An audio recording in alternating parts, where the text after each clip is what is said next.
যেহেতু আমি সায়েন্সের ছেলে, তা আজে বাজে কেউ আমাদের ঢপ দিয়ে দিল, সাধারণ মানুষ সেটাকে মানতে পারে, আমি তো পারি না।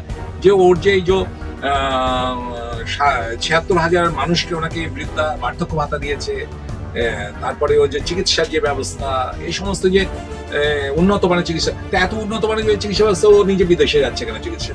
তার মানে স্বাস্থ্যের মানে কি অবস্থা এখানটায়, সে তো ভালো করে বোঝে যায়। আর ওর যে এই সমস্ত যে মিথ্যা কথা, মানে যেমন পিসি তেমন ভাই, ওদের ডিগ্রি গুলো ভেজাল, পুরো অ্যাক্টিভিটিসও ভেজাল, মানে আর যা যা বলে সবই। এবং ওকে টেনে আনতেই হবে।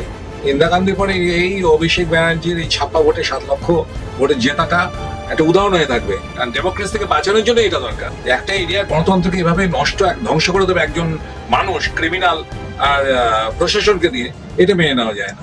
বাংলা হান্টের আরো খবর দেখতে নজর রাখুন। বাংলা খবর মানেই বাংলা হান্ট।